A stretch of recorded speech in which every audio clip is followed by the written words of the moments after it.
მოგესალმებით ყველას. მე ვარ ცოტნე ჭყენტი. მე ვარ ბიზნეს ტექნოლოგიის უნივერსიტეტის ასოცირებული პროფესორი ეკონომიკის მიმართულებით და დღეს მინდა წარმოგიდგინოთ ჩვენი კვლევის შედეგები იმის შესახებ თუ როგორ ინერგება ხელოვნური ინტელექტი ამ შემთხვევაში ჩვენი უნივერსიტეტის მაგალითზე რა გამოწვევები არის ერთი დანახული სტუდენტების მხრიდან, მეორე დანახული იგივე გამოწვევები ლექტორების მხრიდან.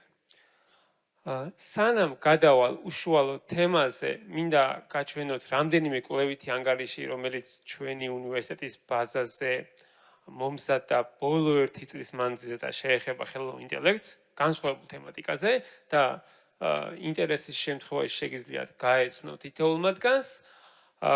პირველი, რომელიც არის მოცემული, ეს არის კვლევა, რომელიც შეეხებოდა გენერაციული ხელოვნური ინტელექტის მომხმარებლების ანალიზს და შესაბამისი QR კოდის დასკანირებით შეგიძლიათ მას ეწვდომა. ეს კვლევა ჩავატარეთ ჩვენ გასული წლის მიწურულისკენ. მეორე კვლევა, რომელიც გამოტანილი შუაში, ეს არის AI სექტორის მიმოხილვა უფრო მაკრო დონეზე, რომლის ფარგლებშიც შევისწავლეთ ზოგადად რა ტენდენცია აქვს ქვეყანაში ეკონომიკური კუთხით, რა პოტენციალი არის ხელოვნური ინტელექტის, სად ვართ საერთაშორისო ინდექსების კუთხით, როგორ ვითარდება სტარტაპ ეკოსისტემა, როგორ ვითარდება შრომის ბაზარი, რა გამოწვევებია იქ, ანუ ეს მაკრო ხასიათის მიმოხილვითი ანგარიში და ეს მოიცავს პერიოდს მიმდინარე გაზაფხულის ჩათვლით და ჩვენი ბოლო კვლევითი ანგარიში, რომელიც საფუძველზეც მინდა დღეს გესაუბროთ, შეეხება უკვე გენერაციული ხელოვნური ინტელექტის დანერგვას სწავლის პროცესში და ჩვენი უნივერსიტეტის პრაქტიკის მაგალითზე. ეს კვლევითი ანგარიშიც წვდომა შეგიძლიათ შესაბამისი QR კოდის დასკანირებით. გადავალ უკვე იმ კვლევის მეთოდოლოგიაზე, რომლის საფუძველზეც მივიღეთ ეს კვლევის შედეგები და ამ კვლევის შედეგების გამოყენებას ვცდილობ და ვფიქრობთ სხვადასხვა მიმართულებით.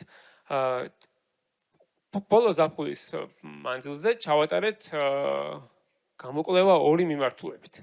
ერთი, ჩვენი უნივერსიტეტის შიგნით, რაოდენობრივი მეთოდით შევისწავლეთ ჩვენი სტუდენტების ქცევა, იმ სტუდენტების, რომლებიც უკვე აქტიურად იყენებენ ხელოვნურ ინტელექტს სხვადასხვა მიმართულებებით, მათი ქცევა და მათი მოტივაციები, ხოლო მეორე მხრივ ვესაუბრებოით ლექტორებს.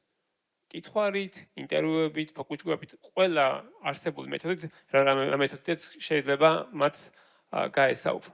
დავიწყებ უფრო იმ იგნებებით, რომლებიც მივიღეთ სტუდენტებისგან, იმიტომ რომ იდეაში უფრო საინტერესო და უფრო საფუძვლიანად საკითხის დანახვა ყოველთვის იმ აუტორისგან შეგიძლია, ვიზეც არის მორგებული ეს ყველაფერი. და სასწავლო პროცესი ცხადია საბოლოოდ სტუდენტზეა მორგებული პირველ რიგში. სანამ მაგაზე გადავალ, მინდა პატარა შედარება გავაკეთო საერთაშორისო კუთხით.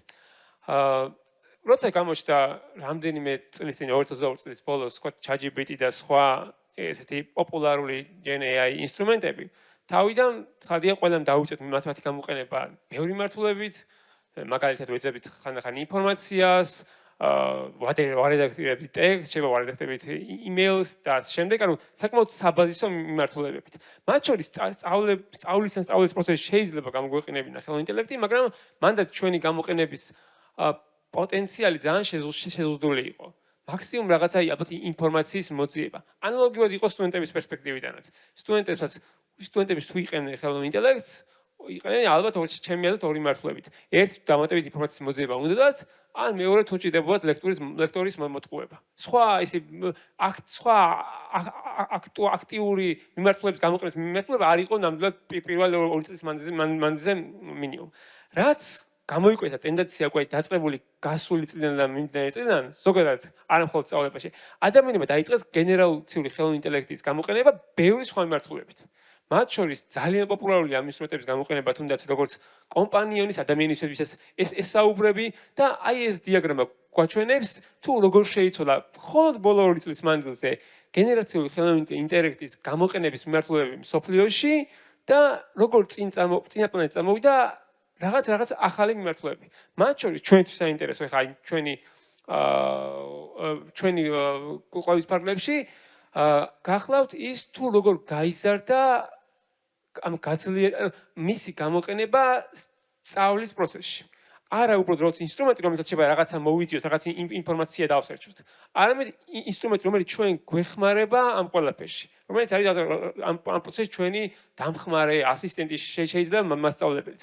და ის უკვე აი ამ დიაგრამის მიხედვით გამოსახულია როგორც ტოპ მეოთხე ყველაზე აქტუალურად გამოყენებული ინსტრუმენტი მთლიანად ყველანაირი მომხმარებლების მიერ. ეს არ ეხება არც სტუდენტებს და არც რომელიმე ვიწრო აუდიტორიას. ანუ ზოგადად სოფლიოში უკვე არის ეგეთი ტენდენცია, რომ ჩვენ შეიძლება გამოვიყენოთ ხელოვნური ინტელექტი რაღაცის სწავლის პროცესში, ამ სწავლის პროცესის უფრო გასაძლიერებლად, რომ ეს პროცესი გავხადოთ უფრო ეფექტიანი, ჩვენზე მორგებული, საინტერესო, სასიამოვნო და ასე შემდეგ. ჩვენი ერთ-ერთი პირველი დაკვირვება შეეხო სწორედ ამას, ჩვენ სტუდენტების ფარგლებში. რამდენად ჩვენთანაც იგივე ხდება თუ არ ხდება.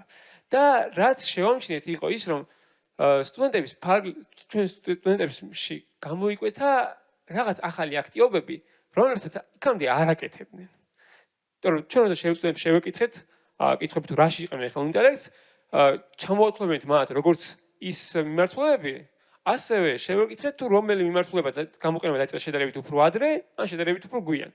და აი ყველაზე ესეთი საინტერესო ამ აქტივობა თუ ამოცანა ამ შემთხვევაში არის აი საკითხების ახსნის ამოცანა, რომელიც არის ზედა მარჯვენა კუთხეში, რომელიც უკვე საკმაოდ პოპულარული ამოცანა. ანუ ჩვენი სტუდენტები იყენებენ ხელოვნურ ინტელექტს ძალიან ხშირად, რომ რაღაც საკითხები აუხსნას ამ ხელოვნურ ინტელექტთან მათ, თუმცა მეორე რიცხვი არის შედარებით ახალი აქტივობა მათთვის. ანუ აქამდე როგორც მსგავს აქტივობას არ იყენებდნენ, ახლა დაიწყეს გამოყენება და ძალიან აქტიურად. და ეს საკითხების ახსნა მოიცავდეს ბევრ მიმართულებას რა და უკავშირებას ბევრ მიმართულებას. მათ შორის სტუდენტები მაგალითად აკეთებენ, რაც ჩემთვის იყო ერთ-ერთი ისეთი ყველაზე სიურპრიზი, თუმე რეფერატებს. ანუ რეფერატების ცნება და კონცეფცია თუ კიდევ არსებობდა არც ვიცოდი, ანუ ჩემი სტუდენტების შემდეგ ანუ აღარ მქონდა განცდა, რომ სტუდენტები თურმე რეფერატებს წერენ, იმიტომ რომ ცხადია შრომატევადი პროცესია და თურმე მაგაში ძალიან კარგად გამოიყენება ხელოვნური ინტელექტი, რომელსაც შეუძლია დაწეროს რეფერატები ნებისმიერ საკითხზე, მისცე ნებისმიერი მასალა და ასე შემდეგ. ძალიან ხშირად იყენებენ ასევე, როცა რაღაც საკითხს ხო თუ ვერ იგებენ, ჭირდებათ გარკვევა და ხელოვნურ ინტელექტს ელაპარაკებენ, რომ ეს საკითხი მათ აუხსნათ. ანუ ეს ამოცანები სხვა ტრადიციული ამოცანებთან ერთად ხდება პოპულარული. და ტრადიციული ამოცანები ცხადი არის, რომ თქვა ჭირდებათ რაღაც ნაშრომის დაწერა, რაღაცის დარედაქტირება, შეიძლება ინფორმაციის მოძიება, ან დამატებით მოსამის მოძიება, ბევრი განსხვავებული აქტივობები და ჩვენს კვლევით ანგარიში უფრო ცლად არის ამაზე საუბარი, თუმცა საინტერესო ის არის, რომ უკვე შეინიშნება ჩვენ შემთხვევაში ნიშნები იმის, რომ მათი ქცევა ხელოვნურ ინტელექტს გამოყენების მეტ შეიცვალა. ანუ ეს არ არის უბრალოდ ხოლმე ინსტრუმენტი, რომელთაც შეიძლება მარტივად დაწერო დავალება და მიიღო პირობითად უკეთესი ქულა, არამედ ეგ შეიძლება იყოს ინსტრუმენტი, რომელსაც შეიძლება ხარისხობრივად უფრო მეტი ცოდნის შეძენის საშუალება მოქცეს. ყოველ შემთხვევაში მაგის ნიშნები არის სტუდენტების სულ მინიმუმ გარკვეულ ნაწილში. შემდეგი რაც მინდა შევეხო და იდეაში მე ხარ ჩვენი შესაძლებლობ რეგლამენტი გამომდინარე მხოლოდ ძირითად საკითხებს ვეხები ჩვენი კვლევით ანგარიშზე, რომელიც შეიძლება საინტერესო იყოს თქვენთვისაც.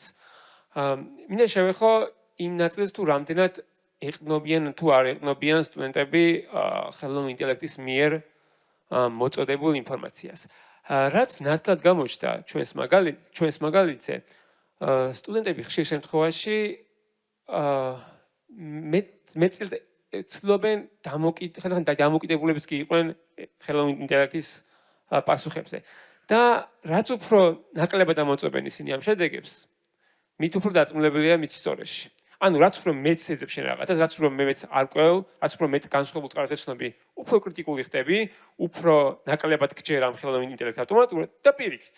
რაც უფრო ნაკლებად ამოწმებ რაღაცას, აი სწორედ მაგ სტუდენტებს ყველაზე მეტად ჯეროთ ხელოვნურ ინტელექტს. ანუ სწორედ მეტად ცვლიან ისინი, რომ ეს რადგან ეხლა ხელოვნურ ინტელექტმა მითხრა, რადგან ChatGPT მითხრა ეს რაღაცა, ну შანსი არა რატომ იყოს შეცდომა, ანუ უფრო მაღალი დობა ქონათ. რაც შემთხვევით პირადად იყო ცოტა ესეთი მოულოდნელი ჩემი გადმოსახედიდან, მაგრამ სტატისტიკურადაც მათ შორის ეგ დავინახეთ ძალიან ცხადად, რაც უფრო იზრდება სტუდენტის მიერ გადამოწმების გამოყენება ამ ინფორმაციის, თქვათ ამოწმებინებენ ან სხვა ხელოვნურ ინტელექტს, ან განსხვავებული პრომპტით, ან თქვა შედარებას ახდენენ არსებულ ლიტერატურასთან, უფრო და უფრო კრიტიკულები ხდებიან ისინი.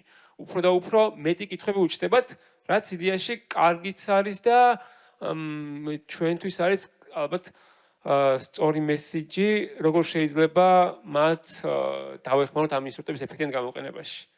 ალბათ პირველ რიგში იმით, რომ აუხსნათ, რომ ხელოვნური ინტელექტი ყოველ შემძლე არ არის, ისიც უშვებს შეცდომებს, შეიძლება სწორი ფორმულება არ არის. ხელოვნური ინტელექტიც უნდა მოირგო შენს გემოზე, ისევე როგორც სხვა ყველაფერი, ის არის უნდა ჩავთვალოთ, როგორც არის ერთ-ერთი, რა ვიცი, დამატებითი ინფორმაციის წყარო, რომელიც შეიძლება კარგად გამოიყენო, თუ იცი კარგად და ზუსტად რა გინდა. შემდეგი საკითხი, რითაც მინდა გავაგრძელო სტუდენტების ნაწილი და მე რენენა გადავალ ლექტორების მიმართულებაზე, რა იყო სტუდენტების მხრიდან გამოწვევა. და თუ ჩვენ სანამ შევეკითხებოდით სტუდენტებთან გამოწვევებს, შეიძლება ჩვენ გქონდა ბევრი განსხვავებული წარმოდგენა, რა შეიძლება ყოფილიყო მათი პრობლემა. იქნებ ის, რომ რა ვთქვათ, არ აქვს სწორმა რაღაც ფასიან ვერსიებზე ხელოვნური ინტელექტის, ან რაღაცა ფუნქციონალი არ მოწონთ, ან შეიძლება თქვათ თვლიან, რომ არ აქვს საკმარის ცოდნა რაღაცის გამოსაყენებლად. როგორც აღმოჩნდა ყოველთვის ჩვენი სტუდენტების მაგალითზე, ეს ყველაფერი შედარებით ნაკლებად იყო მათთვის როგორც ისეთი გამოწვევა. უმთავრესი გამოწვევა მათთვის იყო ის, რომ და უმეტესი მაგანი ამაზე აპელირებდა, რომ ეს ინსტრუმენტები კი კარგია, მაგრამ ჩვენზე მორგებული არ არის. ანუ არის ინსტრუმენტები, ანუ როცა შენ უსვამ შეკითხვას სხვა ChatGPT-ს რაღაც საკითხზე, მან არის ის როგორც წესი. ან შეიძლება აქვს ნაკლები ცოდნა, ვინ ხარ შენ? რომელი ქვეყნიდან ხარ? სად სწავლობ, რომელ უნივერსიტეტში, რომელ ფაკულტეტზე, რა პროგრამაზე, შენი ლექტორი ვინ არის, რომელ ამ კვირაში რა გაქვს დავალება და ეს შემდეგ. ამიტომ პასუხები, რომლებიცაც ხანდახან გვიბრუნება ხელოვნური ინტელექტის ინსტრუმენტები, არის მოცემული ძალიან ზოგადი და შაბლონური. ანუ ხელოვნური ინტელექტი დაახლოებით ისეთ პასუხს უსვამს, როგორცაც გასცემდა აი ნებისმიერ პირველივე შემხვეც ქუჩაში. იმიტომ რომ ის შეიძლება ნებისმიერი ტიპის ადამიანი იყოს, ნებისმიერი ასაკის, ნებისმიერი გამოცდილების, ამიტომ აი ეს პასუხები როგორც წესი არის ძალიან შაბლონური. და სტუდენტების შემთხვევაში ეს შაბლონური პასუხები მაინც და მაინც ხელსაყრელი და გამოსაყენებელი არ არის. იმიტომ რომ სხვა არის თქო როგორ აუხსნი, მე თქვათ ანუ როგორ გავცემ პასუხს მე ჩემს სტუდენტებს რაღაცა ეკონომიკურ შეკითხვაზე, მე როგორ გავცემ ჩემი პასუხი, ჩემი სტუდენტი ამ შეკითხვის პასუხს. როგორ გაგაცემს ადამიანი, ვინც თქვა პროფესორია ამ დარგში, როგორ გაგაცემს ადამიანი, თქვა ვინც ეკონომიკას საერთოდ არ იცი და საერთოდ სხვა ინდუსტრიიდან არის. ანუ ყველა ადამიანი ყველა შეკითხვაზე განსხვავებულად პასუხს სცემს თავისი კომპეტენციიდან გამომდინარე. ამიტომ მათი მთავარი პრობლემა იყო ის, რომ ეს პასუხების აუთპუტი, ესე ვთქვათ, რაც იღებენ ისინი ხელოვნურ ინტელექტისგან, ხანდახან არის ძალიან გრძელი, გაუმართავი, ხანდახან არის შაბლონური, ხანდახან არის არამიზნობრივი, ხანდახან ისეთი ტერმინოლოგიით ელაპარაკება, რის ცოდნაც არ გააჩნია სტუდენტს. ანუ მათზე მორგებული არ არის, იმიტომ რომ ცხადია ეს ინსტრუმენტები არ არის მაინც და მაინც შექმნილი, იმიტომ რომ სტუდენტებმა გამოიყენა.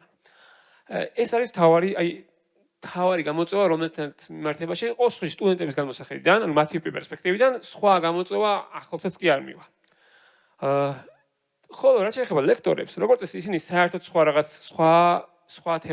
თემატიკაზე ამახვილებენ ყურადღებას და ამაზე ცოტა უკვე შემდგომ სლაიდებზე ვისაუბრებ. დაუბრუნდები ისე აი ამ საკითხს სტუდენტების გამოწვევას და მოვიყვან მაგალითებს, როგორ შეიძლება უპასუხოთ ამ გამოწვევებს, ან როგორ პასუხობთ თქვათ უშუალოდ მათ შორის ჩვენი გამოცდილებით.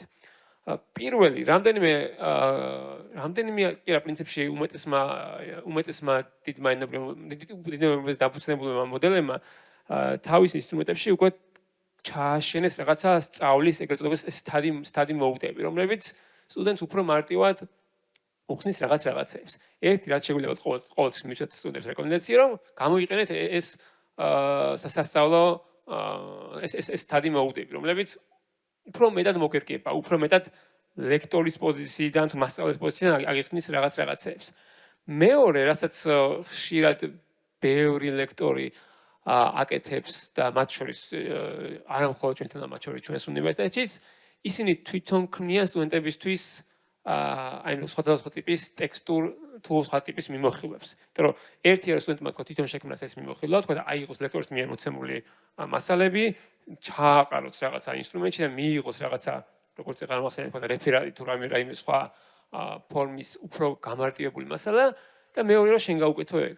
როცა შენ გაქვს მეტი გამოცდილება, უფრო კარგად იცი ეგ ყველაფერი რა და როგორ შეიძლება იყოს მით საინტერესო და მას შემდეგ რაც აი ჩემ პირად მაგალითად ვიტყვი რომ მას შემდეგ რაც გავიგე რომ სტუდენტები თუ მე რეფერატებს აკეთებდნენ, მეც დავიწყე რაღაცა მათთვის რეფერატების მსგავსი რაღაცები შექმნა. მათ შორის ხანდახან გვაქვს ხოლმე და დამატებით ლიტერატურა, რომელიც შეიძლება იყოს 100 გვერდიანი, რომელიც რომ მის სტუდენტს ცხადი არ და ვერ წაიკითხავს და იმ დამატებით ლიტერატურის საფუძველზე შეიძლება მე ვეაუწყო პატარა 5 გვერდიანი თქვათ რაღაც მცირე რეფერატი ან პატარა აუდიო მიმოხილვა, შეიძლება უკვე იყოს ვიდეო მიმოხილვა, ამებს ყველაფერს შევეხები თქვათ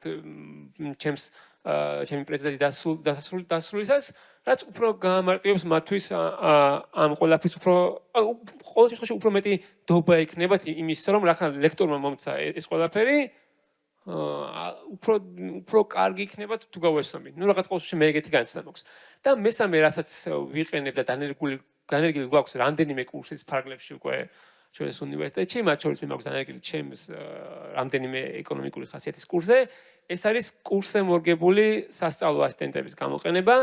ეს არის ჩატბოტები ჩვენ შემთხვევაში, რომელიც დაფუძნებულია ChatGPT-ზე, GPT-ის თოუში, გვაქვს აწყობილი ჩატბოტები, რომელსაც აქვთ ინფორმაცია იმაზე თუ რა კურს გადიან სტუდენტები, იციან საგნის სილაბუსი, აქვთ ატვირთული საგნის სახელმძღვანელო, დამატებით სახელმძღვანელო, აქვთ გამოცდის ნიმუშები და სტუდენტი როცა ამ ჩატბოტს ელაპარაკება, ნაცვლად ტრადიციული ChatGPT-ის ჩვეულებრივი ჩატისა ელაპარაკება უკვე ამ სპეციალურ ChatGPT-ში ჩაშენებულ ჩატბოტს, ის პასუხებს არაზოგადად ბრძოლით, როგორც წეგანად ვახსენე ელაპარაკებოდა ქუჩაში პირველ შემთხვევაში. არამედ ელაპარაკება როგორც აი ამ უნივერსიტეტის, აი ამ საგნის სტუდენტს, რომელსაც ეს მოითხოვება.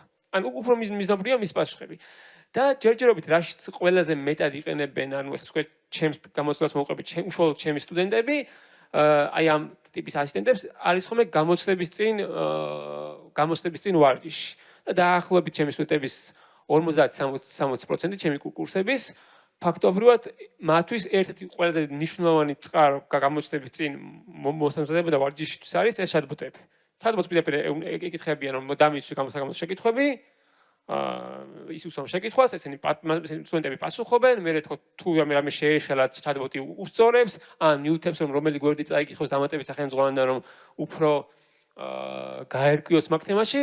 ძალიან ეფექტიანია. ეფექტიანია ჩემი აზრით, ჩემი გამოცდილებით, ეს კვლევის მიღმა ცხადია, როგორც ხარისხობრივად.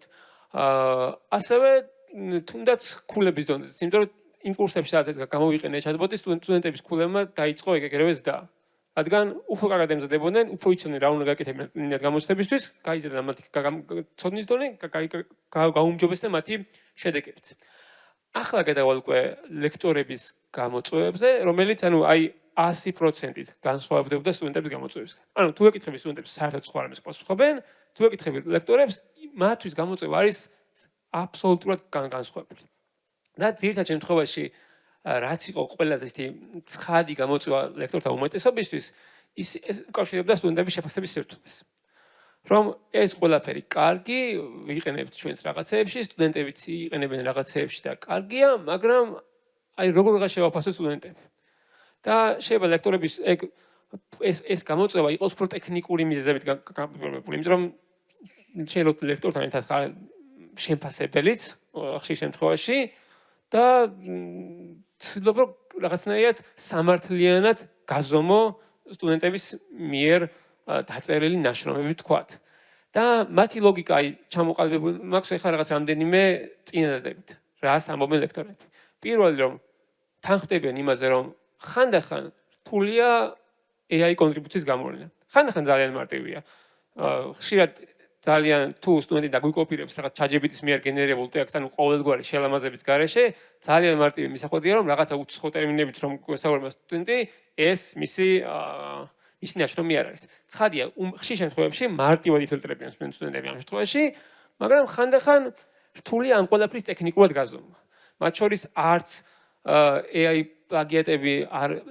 პლაგიატების დეტექტორები არ არის პანაცეა და ისინი ცდებიან, ან არ არსებობს ჩემი ყოველთვის მე ვფიქრობ ვერავს ვერ იარსებებს ისეთი AI დეტექტორი, რომელიც ყოველთვის აღმოაჩენს ზუსტად AI პლაგიატს. იმიტომ რომ ის დეტექტორები ვითარდებიან AI ინსტრუმენტების პარალელურად და თუ ანუ ეს ხო ძალიან უმარტივესია, პატარა მოფიქრება უნდა თუმცა ხან სტუდენტებს რომ ის ნაშრომი რომ თუ წერიათ ხელოვნური ინტელექტის მიერ, უბრალოდ გადააკოპირონ და სთხოვონ რომ დაწერონ მათი ენით. ანუ ძალიან მარტივია, რამე წამიჭირდება ამ ყველაფერს რომ გადააცვლევინო ეს ტექსტი და დააწერინო შენი ენით. ესეც ძალიან მარტივია. ამიტომ ხანდახან მაგ-კონსტრუქციების გაზომვა ან დამტკიცება რთულია და ლექტორების შემთხვევაში ხშირად არის ხოლმე რაღაცა ორჭოფო მაკუთხით რომ აი რა ვქნათ, ხა კი ხვდები რომ შეიძლება პლაგიატია, მაგრამ აი როგორ დავუმტკიცო, რამდენად ღირს ამაზე შესვლა დისკუსიაში, რამდენად დავაკლო ამის ქულა თუ არ დავაკლო. ეს ცხადია აქტიური განხილვის საგანი რჩება. შემდეგ მეორე, თუ და მიხვდები რომ AI კონტრიბუცია მაღალია, ცალკე დრო გჭირდება შენ ამ მის გამოსავლენად. ანუ დამატებით დროს მოითხოვ შენგან თქვა ნაშრომის გასწორებაში ის რომ დაიწყო ახლა ყველა ნაშრომის მოძიება, რამდენად იყო პლაგიატი, რამდენად არ იქნებოდა, ამაზე დისკუსია, მე სტუდენტებთან ამაზე კომუნიკაცია, მათთვის ახსნა ამ ყველაფრის ძალიან რთულია. და ბოლოს სულ ეს ყველაფერი რომ გააკეთო, ბოლოს მაინც გიჩნდება კითხვა რომ რამდენად სწორ რაღაცას ვაკეთებ ჩვენ როგორც ლექტორები. ანუ რამდენად სწორია ის შეფასების კრიტერიუმები, რითაც ჩვენ ვაფასებთ. თუ ეს ყველაფერი ესე მარტივად კოპირდება ინტერნეტიდან, თუ ეს ამ ტიპის ანალიზი ესე მარტივად ხელმისაწვდომია ბუნებაში, ჩვენ რატო ვთხოვთ სტუდენტებს მაინც და მაინც მაგის შესრულებას. იქნებ ჩვენშია პრობლემა, ანუ იქნებ ჩვენში გულისხმობ როგორც კურსის სტრუქტურას, ისე პროგრამის სტრუქტურას, იქნებ ჩვენ ვთხოვთ სტუდენტებს ისეთ რაღაც მარტივ რაღაცებს, რაც აღარ უნდა ვთხოვდეთ. იმიტომ რომ ბევრ რაღაცას ჩვენ ხო ანუ ბევრ რაღაცას რაც ჩვენი განათლების სისტემა გლობალურად უამბობ ცხადია განვითარდა ბევრ რაღაცებს უკვე აღარ ვთხოვთ სტუდენტებს. ანუ სტუდენტებმა თუ უბრალოდ ის რაღაც კარგად წაკითხვა ნაშრომის ან სახელმძღვანელოში და მისი კარგად მოყოლა, მაგაში საგნების უმეტესობაში ქულებს აღარ ვწერთ. ხო, ანუ კარგია რომ შენი მიმატება გამოკლება იცი, კარგია რომ წერდა კითხვა კარგად იცი, კარგია რომ რაღაც დაზეპირება შეგიძლია, კი ბატონო, მაგრამ ქულა იწერება სხვა რაღაცაში. ახლა მე მგონი გავართ რაღაც დაახლოებით მაგზაკაც რომ ის იმ ყველაფერში არის აქამდე ვთხოვდით სტუდენტებს და ეს ვაფასებით მათ მიერ მიღწეულ შედეგებს, თუნდაც ანალიზის უნარი ცოტა უკვე ავტომატიზირებული იქნა. ანუ ის უბრალოდ შენ რაც ანალიზი გაკეთება, ცოტა უკვე მოძველებული აქტივობა გახდა, იმიტომ რომ ანალიზს აკეთებს chatbot-იც. ამიტომ შენ შეიძლება უფრო მეტი მოგეთხოვება ვიდრე მხოლოდ ანალიზი, რაღაც იქნებს სხვაც. ეს კიდე ცალკე დისკუსიის საგანია. რითაც მინდა ნელ-ნაკოდ წავიდე ბოლოში დავასრულო ეს პრეზენტაცია, არის ის თუ რა ტიპის შესრულებებს იყენებენ ლექტორები, ამას ნაწილობრივ შევეხე წინა სლაიდებს, მაგრამ მინდა კიდევ განვაცო როგორია თქო ჩვენი პოზიცია. პირველი ჩვენი პროგრამის ფარგლებში, ბიზნეს ტექნოლოგიების სხვა პროგრამის ფარგლებში, უკვე თითქმის ყველა საგანში ჩაშენებულია სპეციალური AI მოდული. ანუ თითქმის მნიშვნელობა ჩვენ გადიხარ თქვა მენეჯმენტის კურს, ეკონომიკის კურს, რაღაცა ინოვაციების კურს, ყველგან არის მინიმუმ ერთი სალექციო კვირა, სადაც ლექტორი გვესაუბრება იმაზე, თუ როგორ უნდა გამოვიყენოთ ეს ხელოვნური ინტელექტი რაღაცეებში ამ კურს ფარგლებში. ანუ ჩვენ რაღაც ტაბუს კი არ ვატებთ ამ თემას, არამედ პირიქით. ლექტორი თვითონ გელაპარაკება, რომ აი ხელოვნური ინტელექტის ინსტრუმენტები შეაიღო, ამით ეს ისწავლო, ეს გააკეთო, ანუ თითქმის ყველა კურსში ხდება რაღაც ფორმით მის მათი ინტეგრება. ეს რაც არის ცოტა უკვე ორგანიზაციულ დონეზე მიღებული გადაწყვეტილება.